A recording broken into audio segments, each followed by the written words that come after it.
आज हम एक ऐसी विषय पर बात करेंगे जिसने पूरे देश को झकझोर के रख दिया। हाल ही में एयर इंडिया प्लेन क्रैश जो अहमदाबाद में हुआ, हम सभी को दुख में डुबो दिया। इसी बीच एक चमत्कार निकल करके आई। श्रीमद् भागवत गीता की एक प्रति पूरी तरह से सुरक्षित पाई गई। तो क्या इसके पीछे कोई रहस्य है? आए दिन हमारे देश में इतनी घटनाएं, इतनी आपदाएं क्यों हो रही है?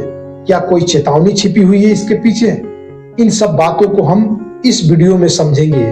तो आइए श्रीमद् भागवत गीता के दर्शन माध्यम से हम इसे समझने की कोशिश करते हैं। कर्म का सिद्धांत अकाट्य है। जैसा हम करते हैं वैसा ही हम भरते हैं। श्रीमद् भागवत गीता में श्री कृष्ण ने कहा है, कर्मण्येवाधिकारस्ते माम फलेषु कदाचन, अर्थात कर्म पर हमारा अधिकार है, फल पर नहीं। आज हम देखते हैं कि लोग मांसाहार करते हैं, हिंसा करते हैं, चोरी करते हैं, ठगी करते हैं और जानवरों को मारकर, उसे तड़पा कर, उसे तलकर, भूनकर और बड़े चाव से खाते हैं। और जब वही तड़प, वही हिंसा, वही चीख, वही पुकार हमारे सामने आती है तो हम तड़प उठते हैं। जैसा कि प्लेन क्रैश हादसा में हुआ, लोग जिंदा जल गए हैं। अब हम दोष देते हैं प्रभु को कि प्रभु कितना क्रूर है, क्योंकि किसी ने मेरे एक वीडियो में कमेंट किया था, मैंने पढ़ा सोशल मीडिया पे, किसी ने कहा कि भगवान कितना क्रूर है जो लोगों को इस तरह से मरवा रहे हैं। भगवान नहीं मराते हैं, नहीं मारते हैं, हमारे कर्म, हमारे अहंकार ही हमें मार देता है, ऐसा गीता जी में भी आया है। तो क्या यह एक संयोग मात्र है कि उसी हादसे में श्रीमद् भागवत गीता की एक प्रति अक्षत मिली, बिल्कुल सही सलामत? यह एक संदेश है, एक चेतावनी है कि हम भगवान के मार्ग पर चले। अगर हम भगवान के मार्ग पर चलेंगे, शुद्ध सात्विक रहेंगे, तो भगवान हमें सुरक्षित रखेंगे और हम हर आपदा से सुरक्षित हो पाएंगे। दूसरा कारण है अहंकार। जो अहंकार है आपदाओं का मूल कारण है। श्रीमद् भागवत गीता में भगवान कहते हैं कि अहंकार ही मनुष्य का सबसे बड़ा शत्रु है। हम कहते हैं मेरा घर, मेरी पत्नी, मेरा मकान, लेकिन यह मैं क्या परमात्मा वाला मैं है? ये मैं अहंकार वाला मैं है। असली मैं तो वह परमात्मा है जो सबके आत्मा में विराजमान है और बसते हैं। उसे जानना ही हमारा उद्देश्य, इस जीवन का उद्देश्य है और होना भी चाहिए। हम इसे भूल बैठे हैं, अहंकार में डूब बैठे हैं। तो प्रकृति तो हमें सबक सिखाएगी ही, और यही सबक जब हमारे सामने आता है तो हम उसे बर्दाश्त नहीं करते हैं, परमात्मा को दोष देते हैं। आज हम देखते हैं कि लोग संतों का अपमान करते हैं, संत के प्यारों का अपमान करते हैं, धर्म को ठुकराते हैं, मनमाना आचरण करते हैं, अपने कर्म को ही महान बताते हैं और गलत कर्मों में लिप्त रहते हैं। भले ऊपर से वो चोला ओढ़ ले, तो वो कर्म क्या वाकई में सात्विक कर्म है या उसमें सत्यता है? याद रखना मेरे दोस्तों, प्रकृति किसी को नहीं छोड़ती। जितनी भी आपदाएं हो रही है, आप अगर पढ़ोगे शास्त्रों को, तो जिस देश में संत को सताया जाए, उस देश में चीख, पीड़ा, आपदा, बाढ़, भूकंप इत्यादि आपको देखने को मिलेगी आए दिन, और ऐसी आपदाएं आपको देखने को मिलेगी। आप देख सकते हैं, लेकिन अभी आप मानेंगे नहीं। गीता का संदेश है सही मार्ग पर चले। श्रीमद् भागवत गीता में कहा गया है कि अपने कर्मों को शुद्ध करें, अर्थात सात्विक जीवन जिए, अहिंसा न करें, परमात्मा के मार्ग पर चले, तो हम हर संकट से बच सकते हैं।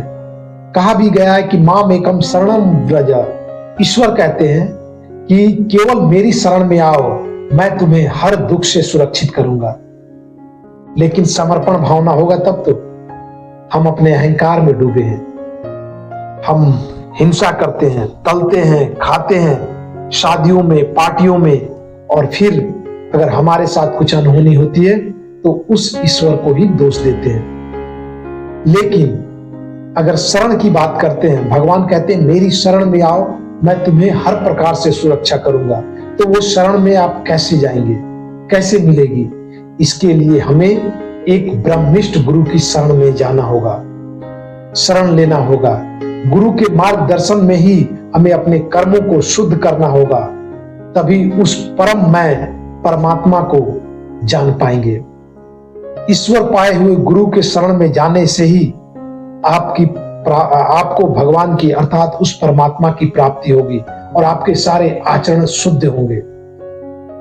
श्री गुरु गीता में बताया भी गया है, कई प्रकार के गुरु बताए गए हैं, कारण गुरु, सूचक गुरु, निश्चित गुरु। लेकिन जो परम गुरु हैं, जो ब्रह्मनिष्ठ गुरु हैं, अगर आप उसके शरण में जाते हैं तभी आपका कल्याण होता है। और अगर वैसे गुरु को आप सताते हैं तो गुरु तो खामोश हो जाते हैं, शांत हो जाते हैं, क्योंकि शरीर है और गुरु तो किसी का अमंगल चाहते ही नहीं है, सबका मंगल, सबका भला चाहते हैं, तो वो खामोश हो जाते हैं, शांत हो जाते हैं। लेकिन प्राकृत कभी नहीं छोड़ती, आपको सबक सिखाती ही है। और भारत संतों का देश है और भारत में अभी भी संत हैं, लेकिन हम अपने विचारों को, पॉलिटिक्स के विचारों को एक में मिला लेते हैं, भगवान के विचारों को एक में मिला लेते हैं, उसी को सत्य मानते हैं और सत्य स्वरूप, ईश्वर स्वरूप गुरु का अपमान करते हैं, संतों का अपमान करते हैं। तो आपदा हमें कुछ सिखला रही है। श्रीमद् भागवत गीता का मिलना ही हमें कुछ चेतावनी दे रही है कि उसमें जितने लोग सवार थे वो सब मर गए, लेकिन श्रीमद् भागवत गीता पूरी तरह से सुरक्षित है, अर्थात मैं सुरक्षित हूं। तो जब आप मेरे मैं में आओगे, आत्मस्वरूप, जिसे राम कहो, कृष्ण कहो, गोविंद कहो, परमात्मा कहो, अगर आप उसमें आने लगोगे तो आप सुरक्षित हो। तो हम लोगों को क्या करना चाहिए? मांसाहार छोड़ना चाहिए। क्यों?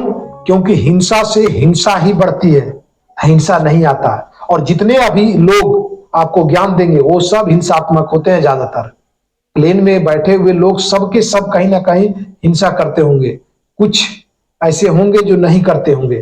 तो वही तो गीता सिखला रही है हम लोगों को, यही तो चेतावनी है। दूसरा है अहंकार। अहंकार का मतलब है कि समर्पित हो जाना, अपने मैं को छोड़कर उस मैं अर्थात परमात्मा में समर्पण कर देना अपने आप को। फिर है गुरु की शरण। ईश्वर प्राप्त गुरु, ब्रह्मनिष्ठ गुरु के शरण में होकर ईश्वर को जाना जा सकता है। इसीलिए तो कहा गया है, गुरुर ब्रह्मा गुरुर विष्णु गुरु देवो महेश्वर गुरुर साक्षात पर ब्रह्म तस्मै श्री गुरुवे नमः। गुरु कृपा ही केवलम शिष्य से परम मंगलम। गुरु ही ब्रह्मा है, गुरु ही विष्णु है, गुरु ही शिव है।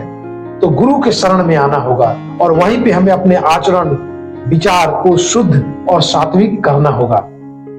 फिर है सात्विक जीवन अपनाएं। तो गुरु के शरण में आते हैं और गुरु की बातों को अक्षरशः मानते हैं। कहा गया है ना, तो वाक्य ही मंत्र मूलम, अर्थात गुरु का जो वाक्य है वही मंत्र है। और गुरु कृपा ही आपको मोक्ष की प्राप्ति करा सकती है, अर्थात इस जन्म मरण से, अर्थात उस परमात्मा में आपको विलीन करा सकती है। जो ईश्वर का आत्मा है वही गुरु का आत्मा है और वही गुरु का आत्मा आपका आत्मा होकर, हमारा आत्मा होकर बैठा है। तो ये गुरु कृपा से ही संभव है। सात्विक जीवन कैसे होगा? जब गुरु की बातों को मानेंगे, गुरु के शरण में रहेंगे। गुरु जो बोले वो सत्य, जिसने सत्य, अहिंसा और धर्म का पाठ पढ़ाया हमें। तो इससे निष्कर्ष निकलता है कि श्रीमद् भागवत गीता हमारे मार्गदर्शक हैं। दोस्तों, ये केवल ग्रंथ नहीं अपितु जीवन जीने की कला है, जो हमें सिखाती है कि हमें अपने कर्मों को शुद्ध करना होगा, सात्विक करना होगा, क्योंकि हम अपने कर्मों के ही भोगता हैं। अगर हम कर्म शुद्ध नहीं करेंगे तो भोगना ही पड़ेगा, छुटकारा नहीं मिलना। इसीलिए इसे मृत्यु लोक कहा गया है। जैसे औषधालय में औषधि मिलता है, पुस्तकालय में पुस्तक मिलता है, वैसे ये जो मृत्यु लोक है इसको दुखालय बोला गया है। तो यहाँ दुख मिलेगा ही, लेकिन जब अपने कर्मों को शुद्ध करते हैं और ईश्वर के मार्ग पे चलते हैं तो हमें ईश्वर की भी प्राप्ति होती है और दुखों से हम बच जाते हैं। लेकिन आज के दौर में हम गुरुओं की और ईश्वर की बात नहीं मानते। भीड़, लोगों की हुजूम, चापलूसी, मीडिया प्रचार। तो आइए इस घटना से हम एक सबक लें। हम सबक ये लें कि अपने कर्मों को शुद्ध करेंगे, अहंकार छोड़ेंगे और गीता के मार्ग पर चलेंगे। तो क्या आप लोग इस मार्ग पर चलने को तैयार हैं?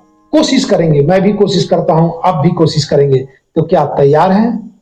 अपनी राय कमेंट बॉक्स में जरूर करें और अगर वीडियो आप लोगों को अच्छा लगा तो इसे लाइक, शेयर